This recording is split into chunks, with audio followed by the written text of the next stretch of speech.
일부 엇갈린 시선. 마리코는 일본의 작은 마을에서 태어나 한국으로 시집 온 지 3년째 되는 해였어.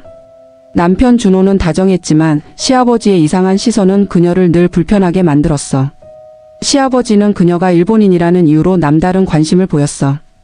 일본 문화에 대한 질문을 가장한 성적인 농담, 은근한 신체 접촉, 그리고 역시 일본 여자들은 다르다는 칭찬 같지 않은 칭찬이 이어졌어. 마리코는 그럴 때마다 애써 웃으며 넘겼지만 마음속으로는 불안에 떨었어. 준호는 아버지를 존경했고 아버지의 행동을 단순히 며느리에 대한 애정 표현이라고만 생각했어. 우리 아버지는 원래 좀 장난스러우셔. 나쁘게 생각하지 마. 준호의 말에 마리코는 속마음을 털어놓을 용기를 잃었어.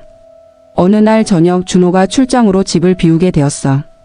시아버지는 마리코가 외로울 테니 오늘 저녁은 같이 먹자며 평소와 다른 과도한 친절을 베풀었어. 마리코는 불안했지만 거절할 수 없었어. 저녁 식사 후 시아버지는 술에 취한 듯 비틀거리며 마리코에게 다가왔어. 마리코, 너를 보면 돌아가신 내 어머니가 생각나는구나. 시아버지는 알 수 없는 말을 중얼거리며 그녀의 손을 잡았어. 마리코는 그 손을 뿌리치고 싶었지만 시아버지는 힘으로 그녀를 제압했어. 그 순간 문이 열리고 준호가 서 있었어. 출장 일정이 갑자기 취소되어 돌아온 것이었어.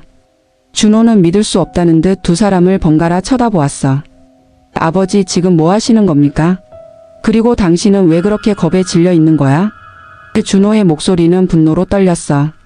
시아버지는 당황하며 아니 그게 아니고 라고 변명했지만 준호의 눈에 들어온 것은 아버지의 추악한 욕망이었어. 준호의 머릿속에 그동안 마리코가 보였던 불안한 표정과 시아버지의 이상한 행동들이 파노라마처럼 스쳐 지나갔어. 2부 폭발. 준호의 눈은 분노로 이글거렸어. 그는 한 걸음 한 걸음 시아버지에게 다가갔어. 시아버지는 준호의 눈빛에서 느껴지는 살기에 뒷걸음질 쳤어. 준호야, 오해야. 내 며느리가 술을 너무 많이 마셔서 부축해 주려 했을 뿐이야. 준호는 시아버지의 비겁한 변명에 치를 떨었어. 그는 마리코를 보호하듯 자신의 뒤에 세우고 시아버지에게 소리쳤어. 오해라고요? 제가 그동안 눈치채지 못했을 뿐 아버지의 추악한 행동이 얼마나 많았는지 이제야 알겠습니다. 제가 당신의 아들이라는 사실이 부끄럽습니다. 준호는 이성을 잃고 시아버지의 멱살을 잡았어. 시아버지는 준호의 예상치 못한 폭력에 당황했지만 이내 아들을 향해 주먹을 휘둘렀어. 두 사람의 몸싸움은 격렬하게 이어졌고 마리코는 공포에 질려 이 모습을 지켜볼 수밖에 없었어. 준호는 아버지의 주먹을 피하고는 아버지, 이제 더는 제 아버지가 아니십니다. 라고 외치며 시아버지를 바닥에 내리쳤어. 시아버지는 힘없이 바닥에 쓰러졌고 준호는 그를 향해 무섭게 노려보았어. 그때 마리코가 112에 신고하는 소리가 들렸어. 준호는 마리코를 돌아보며 왜 경찰을 부른 거야? 라고 물었어. 마리코는 눈물을 흘리며 답했어. 이대로 두면 준호 씨가 더 큰 죄를 짓게 될까봐 무서웠어. 준호는 마리코의 말을 듣고 잠시 정신을 차렸어. 그는 자신이 저지른 행동이 얼마나 위험했는지 깨달았어. 곧 경찰이 도착했고 준호는 아버지를 폭행한 혐의로 경찰서로 연행되었어. 차가운 경찰서 안에서 준호는 깊은 절망에 빠졌어. 자신이 믿고 존경했던 아버지가 추악한 욕망에 사로잡힌 괴물이었다는 사실, 그리고 그로 인해 사랑하는 아내와 자신에게 끔찍한 상처가 남았다는 사실이 그를 짓눌렀어. 그리고 그 모든 비극의 시작은 자신이 무심하게 흘려보냈던 아버지의 엇나간 애정 표현이었다는 사실을 깨달았어. 3부 짓밟힌 명예. 경찰 조사는 준호와 마리코 모두에게 고통스러운 과정이었어. 준호는 아버지를 폭행한 혐의로 조사를 받았고 마리코는 시아버지의 추행을 증언해야 했어. 마리코는 경찰 앞에서 그날의 일을 낱낱이 진술하면서 깊은 수치심과 트라우마에 다시 한번 휩싸였어. 그녀의 눈에서는 끊임없이 눈물이 흘렀어. 준호는 그런 마리코를 보며 자신이 그동안 얼마나 무지했는지 깨달았고 죄책감에 고개를 들 수 없었어. 이 사건은 곧 지역 언론을 통해 재벌가 아들의 폐륜, 시아버지의 며느리 추행 등 자극적인 헤드라인으로 보도되었어. 준호의 가족 명예는 땅에 떨어졌고 회사는 주가 폭락을 피할 수 없었어. 시아버지는 마리코의 증언은 모두 거짓이라며 혐의를 부인했어. 그는 유력한 변호사를 고용하여 준호를 폐륜아로 만들고 마리코를 꽃뱀으로 몰아가려 했어. 준호의 어머니는 충격에 쓰러졌고 준호는 홀로 이 모든 것을 감당해야 했어. 그는 아버지를 향한 분노와 배신감, 그리고 자신이 마리코를 지켜주지 못했다는 죄책감에 시달렸어. 반면 마리코는 자신을 믿고 지켜준 준호에게 고마움을 느끼면서도 이 모든 비극이 자신 때문에 일어난 것 같아 자책했어. 가족과 사회로부터 외면당한 두 사람은 서로에게 더욱 의지할 수밖에 없었어. 하지만 매일 쏟아지는 언론의 비난과 사람들의 손가락질은 그들의 마음을 갉아먹었어.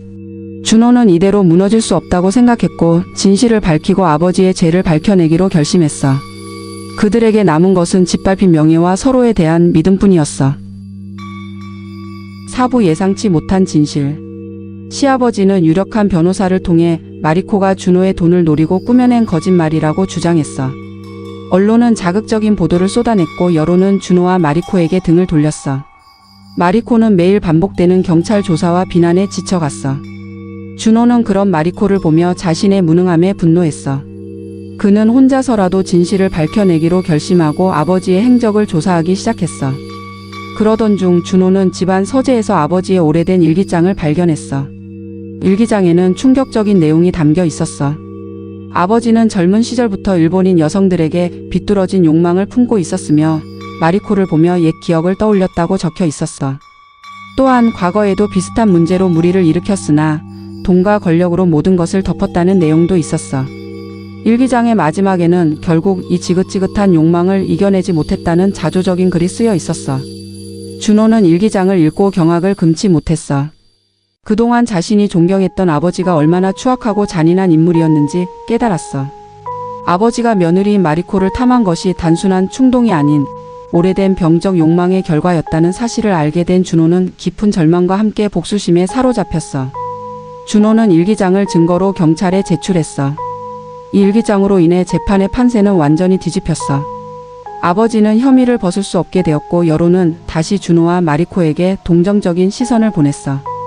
모든 진실이 밝혀졌지만 준호와 마리코의 마음속에는 지울 수 없는 상처가 남았어. 그들의 싸움은 이겼지만 가족의 명예는 이미 산산조각 났어. 이제 남은 것은 이 모든 고통을 감당하고 함께 새로운 삶을 시작하는 것뿐이었어. 오부 공안 승리. 시아버지의 일기장은 결정적인 증거가 되었어.